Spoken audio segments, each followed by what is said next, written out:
My roommate was a cop. We were walking home after work, passed right by the station on my way home, and she'd usually join me. She was still in uniform, badge and all. We passed by a liquor store, and a group of kids surrounded us and asked us to buy them liquor.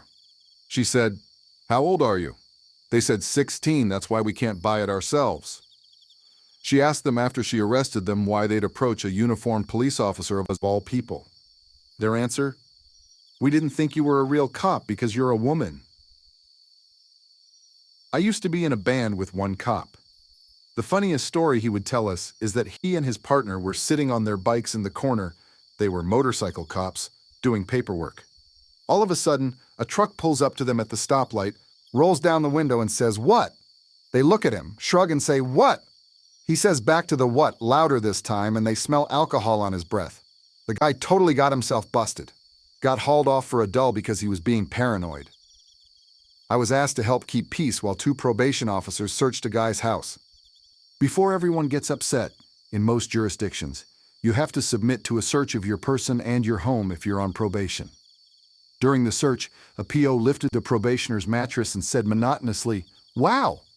The probationer got upset and said, "Yeah, it's of asterisk, meth, and a gun. Arrest me? I don't give a fuck." Turns out the PO found a huge dildo, but after the guy opened his mouth, the PO lifted the mattress more and found a bunch of individually wrapped grams of meth and a Glock 17. The PO said that seeing the dildo was enough for him to ignore the mattress, but because the guy said something, he kept looking. That's guy's attitude, and his need to open his mouth got him 10 years in prison.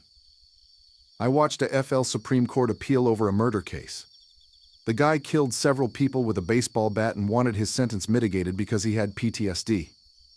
He claimed he had PTSD from experiencing the murder he committed. The court had to explain to him that a mental issue acquired while committing a crime cannot mitigate the crime you committed. I pulled over a strange-looking dude in a lab coat, and he went off about some plan to poison a bunch of rubber plants, so people had to buy his synthetic brand tires or something like that. I was a cop on an Air Force base in Alaska.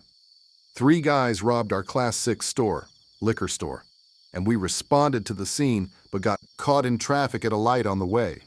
So we were sitting there with lights and sirens on, trying to get people to move out of the way, when the back door of the car ahead of us opened and a guy got out and spread eagle against his trunk. Confused, we got out to see what was up and realized that these were the robbers. I worked at Walmart for a couple years. I remember a couple who stole a car battery and went to install it in front of the store. It was the end of our AP shift, and he didn't want to do paperwork, so he gave them the deal that if they gave him back the battery and left, he'd look the other way. They didn't. He had to go through procedure, found several videos of them stealing other things. Police were called. Hundreds of dollars of additional stolen items were found in their car. They were arrested.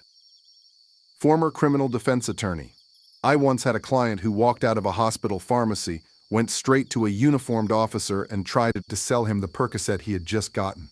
My client was promptly arrested. He tried to tell me it was entrapment.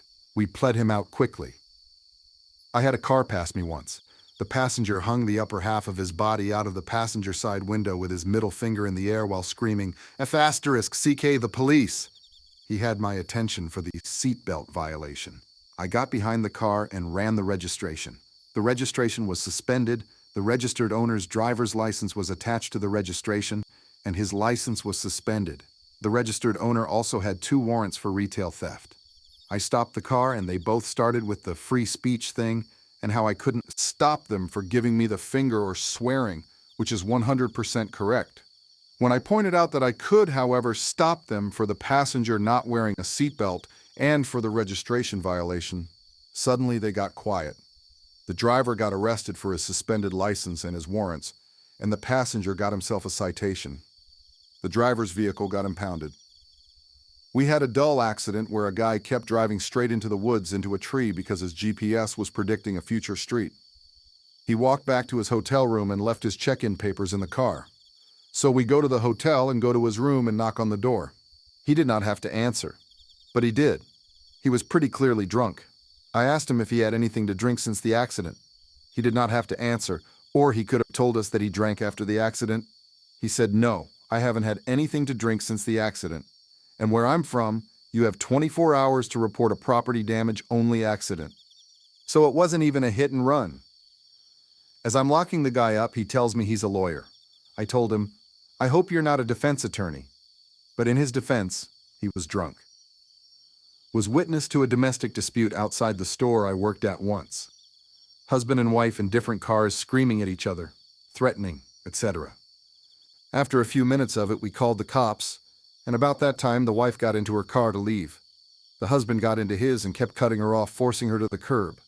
The cops showed up in time to see him slam his car into hers and drive hers up onto the curb, and when the cops approached him, we could hear him shout, it's okay, I own both cars." Even with how tense it was, we had to laugh in disbelief at how dumb this guy was. My mom was on a jury for a case where someone was hopping stores and stealing display phones. They showed the surveillance videos in court and the defendant was wearing the same jacket. My dad was on a jury where the pro se defendant argued it wasn't DV because he hit her with an open hand, not a closed fist. Jury deliberations were not lengthy. This guy was charged with murder. His lawyers absolutely had explained to him not to make any phone calls saying anything incriminating because it will be recorded. Where prisoners can use the phone, there is a giant sign that says, "Phone calls will be recorded."